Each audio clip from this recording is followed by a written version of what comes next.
This is Beyond the Big Screen podcast with your host, Steve Guerra. Thank you for listening to Beyond the Big Screen podcast, where we talk about great movies and stories so great they should be movies. Links to learn more about our guest today can be found in the show notes. You can support Beyond the Big Screen on patreon.com. By joining on Patreon, you help keep Beyond the Big Screen sustainable and get many great benefits. Go to patreon.com/Beyond the Big Screen to learn more and sign up. Find show notes, links to subscribe, and leave Apple Podcast reviews by going to our website, beyondthebigscreen.com. And now, let's go beyond the big screen. Thank you for joining me again on Beyond the Big Screen. I am really excited to be joined by author Craig W. Stanfill to talk about all things artificial intelligence, dystopian futures, and defiance in a heavily controlled world. Before we get started, Craig, can you tell us a bit about your background and what made you want to write fiction, particularly science fiction? Okay, well, first of all, in terms of my background, I've got a long history of work as a technologist, as a software entrepreneur. I got a doctorate in computer science, artificial intelligence in the 1980s, have had a long career in the technology industry, primarily, starting out with artificial intelligence and then moving forward into enterprise computing, where I've worked on technology that is used to collect and analyze data for marketing purposes for a lot of very, very big companies that are household names around the country. And so I've got a lot of insight into both what you can do using AI to make decisions automatically and collect the data that the AIs need for that decision making, and then to affect change in the world by reaching out into the telephone network. So there's parts of the world where technology that I've built affects what shows up on people's cell phones in a number of countries, where you pick up your cell phone and the cell phone sends you a marketing message as well. C'est moi. I developed a lot of that technology. So I know what can be done and I know what is being done. And it starts to worry me when you look at places like Google and Facebook and Twitter and all the others, and how much of an effect they can have on reality as you see it, the perceived reality as opposed to the real reality, by tailoring what you see and making things that they don't want you to see go away. And then the use of rewards and punishments if you depending on your behavior. And it worries me. It's a fundamental change to what it means to be a liberal democracy. I'm using liberal in the very general sense of liberty. And that's what really drove me to work. I just saw this happening, and I felt that the best way to reach out with some of these concerns was to set it in a fictional world where you could see, well, if this keeps going, here's what could happen. I think that it's an underused, or science fiction was used in that purpose for so long, and now it seems to have faded away. When you had the thought process, I want to share this information with the public, what made you think that, yes, science fiction is the way to get this across, as opposed to just writing a book about it, a nonfiction science-based book? Well, there's a lot of people who do that. And it would be very difficult to, sort of get things published as either, a polemic or a collection of essays or a scientific work. There's a lot out there, and it's difficult to break through the crowd. And people want to be entertained. Science fiction is entertaining, and people can learn about AI and the potential abuses while reading a fabulous book that they are going to enjoy. There's also, I wanted to distance this a little bit from contemporary partisan politics because, I'm on the right side of the spectrum, although not all that far as it happens. The things that are going on with the ability of big companies to act as a shadow government ought to concern everybody on the left and on the right, particularly those people left of center who do have an ongoing commitment to personal freedom.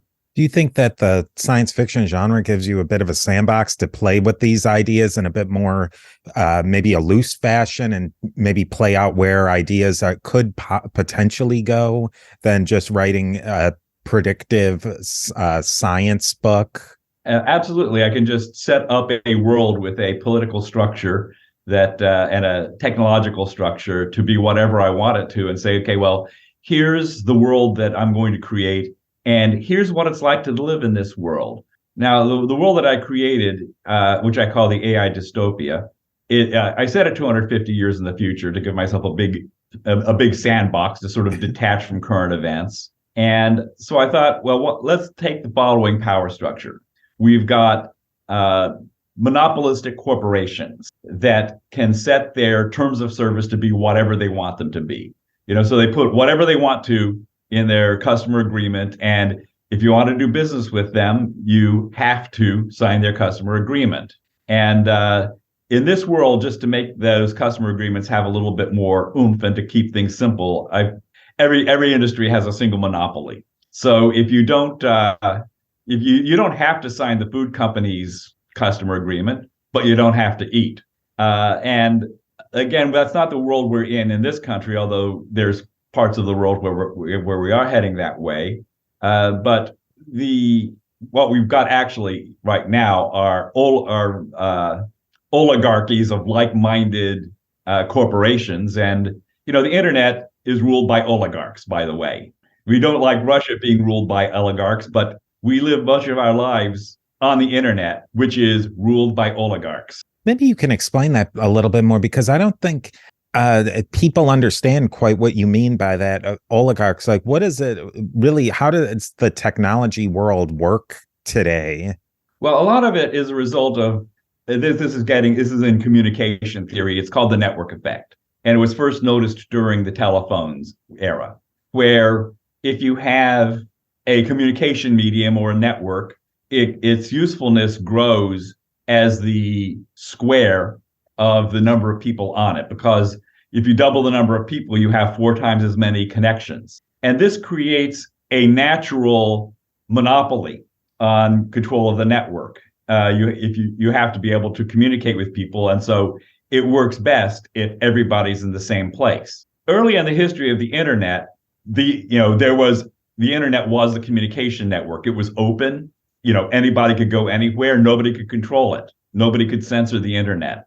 But now we've gone to a situation where we've got a series of walled gardens, where you've got the Facebook walled garden, and you've got the Twitter walled garden, you've got the Google, the YouTube walled garden, and those are now private property, and you have to live according to the rules of whoever owns that piece of private property. And if it was only impacting the making of money, then you could regulate it strictly according to antitrust principles, in terms of just making sure that there's enough choice to allow competitors to take onto there. But because of the network effect, you end up with, in effect, monopolies, and whoever is firstest and biggest, ends up owning that entire world. And that makes it different. Now, when you take into account that they're not only affecting the marketplace of goods, they're affecting the marketplace of ideas. And in fact, to a greater extent, social media and the internet is the market of ideas. And you've now got individuals, I call them oligarchs. I've also called them kings or emperors. You've got these people who are unaccountable to anybody, who are setting the rules for their countries, and they control the marketplace of ideas. And it is indisputable that they put their fingers on the scale, sometimes leaning with the weight of a 500-pound gorilla, in order to control the dialogue, in order to control the flow of information. And we're really back on the internet, sort of into the dark ages, or maybe even before, where there's no rule of law, there's no transparency, there's no freedom. An analogy I may like to make is, people say First Amendment doesn't apply in the internet because it's private property and they can do as they wish. But then I try to remind people that once upon a time, the Kingdom of England was private property of the king, and the Kingdom of France was the king was the property of the kingdom of the king of France. And if you were in England, you did as the king said, or he would exile you, or he would cut off your head. And that's basically the system of law we have on the internet and in social media. If you displease the king, off with your head, or off on a boat to Australia, never to be seen before. And we had a revolution to get rid of kings. And now all of a sudden, the marketplace of ideas and the world in which we conduct political discussion is run by a bunch of kings who run the place according to divine right. And that's not right. It's not a good thing. That sort of a regime is incompatible with democracy. It is incompatible with personal freedom. And if you're living on the internet, you're living in a police state. Steve here. We are a member of the Parthenon Podcast Network, featuring great shows like James Early's Key Battles of American History podcast and many other great shows. Go over to parthenonpodcast.com to learn more. And here is a quick word from our sponsors. How does especially in your book, but in the real world, how does that become so enmeshed together that these private companies get enmeshed with the government? In your book, that's a big issue, is that the weight of the government and the weight of these corporations are crushing humanity. I mean, you could really say. Well, actually, I'm going to correct a little bit on the book. Okay, in the book, in my books, the government has basically withered away to nothing. The government, as I say in one of the books, the government collects taxes, throws people in jail, and employs vast numbers of people to create red tape and get in the way, but they don't actually do anything anymore. In this world, you've got a split power between between the corporations and this hypothetical social justice movement or social conscious movement, which I called UCE, which has the very appealing motto of unity, community, and equality. But when you scratch the surface and get into the world, it's really sort of more of a Maoist fanatic organization. They've got their ideology and they impose it on everyone, and they coerce the corporations into enforcing their political ideology on the world. And in return, the social conscious movement maintains the corporations in power. And of course, in terms of the government does through the corporations and the movement what cannot be done on its own. And that ought to sound familiar, because that is the world we're living in, although not in as stark and absolute terms as what you see in my fiction. I really love reading book series, especially dystopian sci-fi series. And I like to go into the series with a little bit of background to help myself get fully immersed, set up the world of Terms of Service and the Prophecy of the Heron for us. The second book in this series, The Prophecy of the Herons. What do you think we need to know, not without giving out too much, but something to get ourselves a solid footing in your world? The book is basically, it's sort of an awakening, coming of age, revelation story told from the point of view of Kim, our protagonist. At the beginning of the first book, Terms of Service, Kim is, I won't say content, but compliant, does everything she can to follow along on the diktats of society, go along to get along, works as a cog in a wheel of a big company, the artificial intelligence company.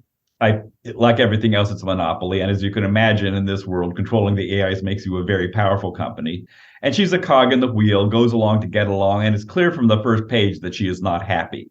She's not happy because she's not living a life that she has chosen for herself. She's living the life chosen to her by society. And over the course of the book, we go from her life as a cog in the wheel to where she is drawn into the mechanism of oppression, becomes part of the machine that crushes the human spirit. She's driven to the point of rebellion, and then she has a fall of cosmic proportions, falls into the abyss with no bottom in sight. In the second book, we pick up her story where she has been exiled to a violent and dangerous world. Think, a suburbanite drop dropped into, the rotting core of the worst cities in the world, where, people are just being beaten everywhere and there's no law whatsoever. Sort of even more, an exaggerated and extreme version of what we've got going on in some of our own cities, and, completely unused to that. And she learns and she adapts. And even there, she gets eventually driven out. And, she then happens upon some stuff, the prophecy of the Heron, and I won't give that away too much, but there's some interesting revelations. And, she does some things that are going to have a huge effect on her world, not because she wanted to be a rebel, but because she had been pushed just too far and they took away too much of her freedom and she rebelled. It's interesting you say that she's compliant, but she's not quite content. How do you feel that translates into today? Are we content with what's going on, you think, with the AI? Can we, or with social media and these networks that are more and more controlling our lives, is it happening too quickly that we just can't understand it? I think that every time there's been a change in mass communication, it has produced profound social changes. The first one was probably the printing press. And for the moment the printing press came along, people could broadcast their ideas to a wide audience. And, that perhaps led to, for example, the Reformation and the turmoil associated with that. And for example, it's hard to imagine the American Revolution happening without the printing press, which allowed the patriots to to communicate with the people and to get their message out. And of course, what's the first thing that happened when the printing press came along? People started smashing printing presses and newspapers if they didn't like what they had to say. The next great one was it was radio, and which happened in the middle of the 20th century. And without radio, I don't think you could have had either FDR or Hitler or any of the other personality, or Churchill, or any of the other personalities that dominated that period. It was the ability to speak and be heard by tens of millions of people that increased the throw weight and the way in which a single leader could get his message out and affect events. And then television happened, and now we've got today the internet, which has fundamentally changed the way in which we communicate and the way in which we communicate with each other, and we engage in the business of politics. The business of politics is the polity, the people. Politics is about the people, and the lifeblood of democracy is the ability of the people to communicate. And now that so much social media has taken over as a source of information and communication, it has changed the world in fairly profound ways. Without, regardless of which side of the aisle you're on, without social media, there was no Donald Trump. Without social media, there is no Black Lives Matter. And it is hard to imagine two things which have changed the political landscape over the last 10 years in more profound ways than those two phenomena. And it's when you describe these things, the printing press, the radio, television, and now the internet, so that it's obvious that there's good and there's bad that come out of this. And we have, it's seemingly little control. What do you think some control that we can have to try and push these forces into something that's more beneficial society, or do we just have to see how and let it ride? I think part of the problem is that there's I think that the problem starts at the top of society, with the oligarchs and with the people who are in control of the oligarchs. And let me just explain a little bit about what I mean by the oligarchs. When we hear about this, we usually think about the oligarchs in Russia, who in the aftermath of the breakup of the USSR, individuals who were politically well connected expropriated large amounts of formerly state-owned wealth and became immensely wealthy and used their wealth, to do the bidding of the regime. Now, here's the analogy today. The internet is public property, quote unquote. Nobody owns the internet. but by allowing individuals to carve up chunks of the internet in the way that they did, in terms of social media and in terms of video services, for example, and in terms of search engines, although not completely, it's not a complete monopoly, but it is very heavily dominated by a small number of companies. They've taken this public thing, the internet, and made it private and accrued vast wealth, which they then use to affect the course of the political process, both by throwing vast amounts of money into politics directly and more subtly by using hidden, covert, non-transparent methods to control the flow of information. So what do you see when you do a Google search? You see what you see. Well, why do you see what you see? They're not telling you. What do you get in your Facebook feed? You get what in your Facebook feed, what you get in your Facebook feed. Well, who decides what you get in your Facebook feed? They do. And how do they do that? Nobody's telling you. How do they decide who is going to be banned and who's not? They're not telling you. There's a complete lack of transparency. Now, my opinion is, and this is actually a technological solvable problem, is we need to de-balkanize the internet. We need to break up the monopolies of Facebook and Twitter and all the others and go back to the way the internet originally was, which was an open system. You shouldn't have individual companies controlling social media the way they do.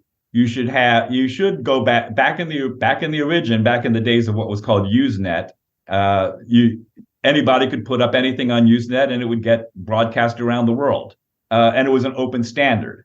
Now, because you don't have open standards, because you don't have the ability to operate across multiple social media providers, the world becomes very fragmented.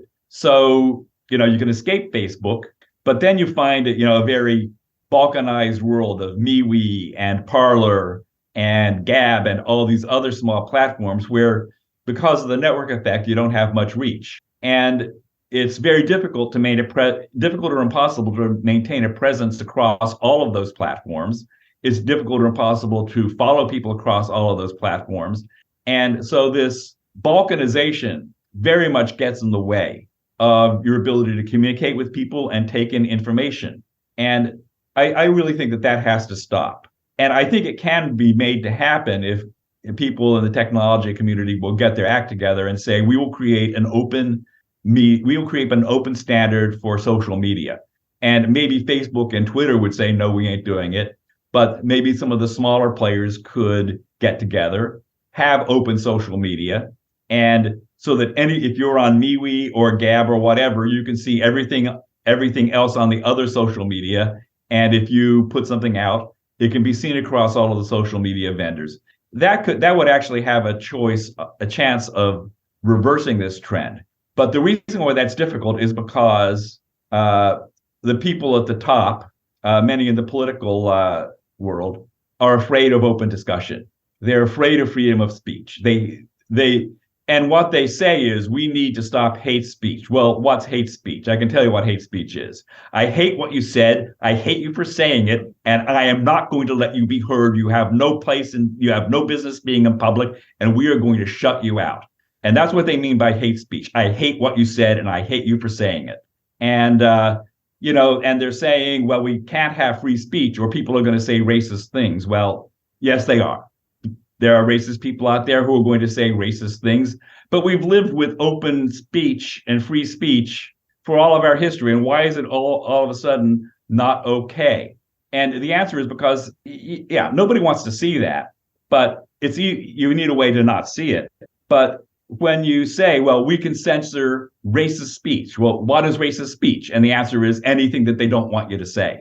And so they go from, we're afraid of open speech, and they come up with the downsides of free speech, and they then use that as a pretext to seize control of information and control the world as you perceive it, and control the flow of information, and control really the world that you live in.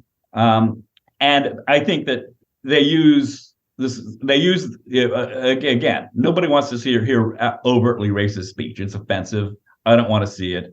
But we are better off tolerating a certain amount of racist speech, as hateful as it is, because the alternative, which is censorship, is worse. When we allow censorship, you lose your freedom of speech, because all of a sudden you can be silenced because somebody thinks that you said something that you shouldn't be saying. And curtailing freedom of speech is far more of a danger to society than allowing for harmful speech. And I am a bit of a free speech absolutist. I think that I need to be able to control what I hear, but I don't think I have a right to control what other people say. And all you're going to do is chase people into the shadows. I'd rather have, if there are people saying distasteful things, I'd rather it be out in the open where they can be argued with, or where you can at least understand what it is they're saying. And I'll give an example of that. There is everybody's heard of these. What is it? Who's the troll? QAnon. Now I keep hearing about it and about how awful they were. So I just went onto a platform and looked at what they were posting on the QAnon forums. And it becomes apparent within 5 seconds that these people are complete total whack jobs. I'm probably going to get mail bombed for that, because probably some of the people don't think so. But in my opinion, they're a bunch of whack jobs. They believe things that can't possibly be true. And I don't think that they even believe it in a lot of cases. I think that they come from a place called 4chan, which is troll central. And I think mostly they're just saying terrible and crazy things because they can in order to get attention. But now, having seen what they're saying on their channel, then I can say, oh, this is QAnon crap. And on my own Facebook page, I just ban them, because I have control of my Facebook page, and I'm not going to provide a platform for QAnon. Steve here again with a quick word from our sponsors.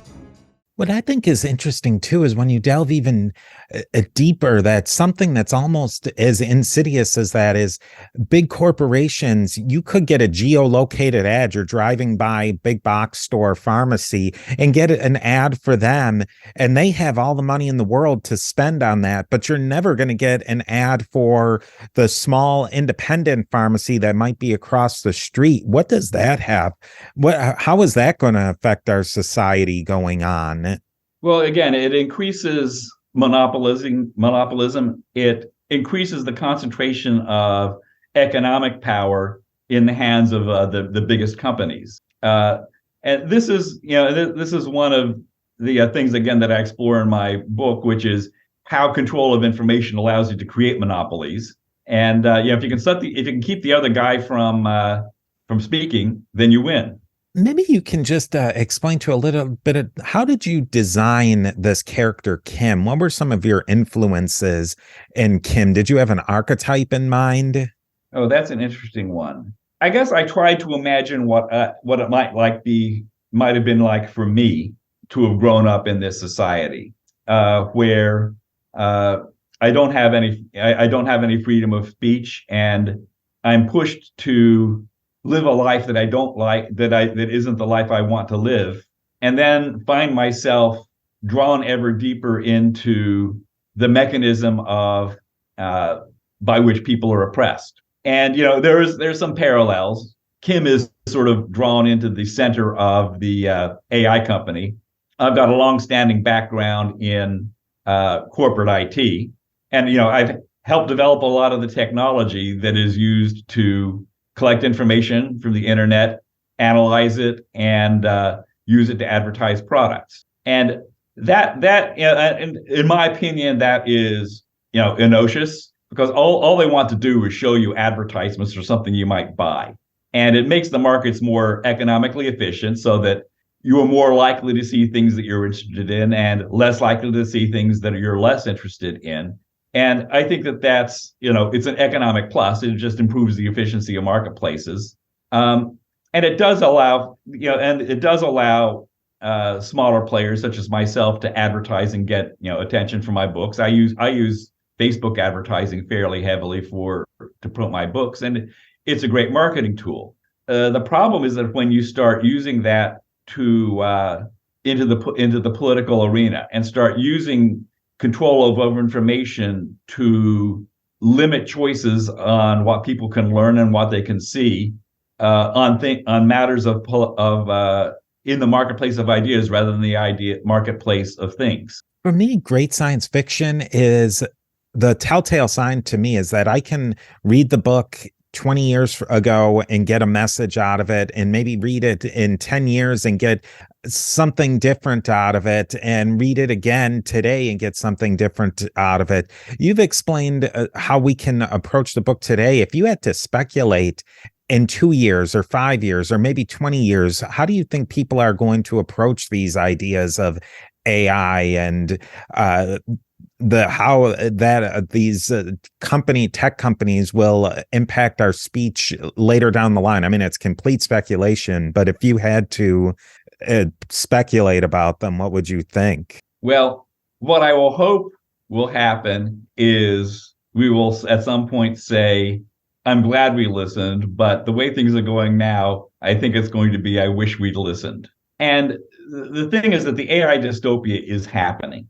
It is happening right now. It's not as advanced in the US as it is overseas, or at least it's got a lighter touch. But as we all know, in China, it is pretty far advanced. The AIs do watch. If you're in China and you're on the internet, the AIs watch everything you do. And there's a very heavy political cost for wrong think, as Orwell would say it, for looking at the wrong things and thinking about it. But even here now, I've done some experiments. The AIs are watching everything you do. Here's an experiment I did. Went into Photoshop and I created a meme just purely as a test that said, this has nothing to do with COVID. I'm just messing with the AIs to see what they do. Footnote, please get your vaccine.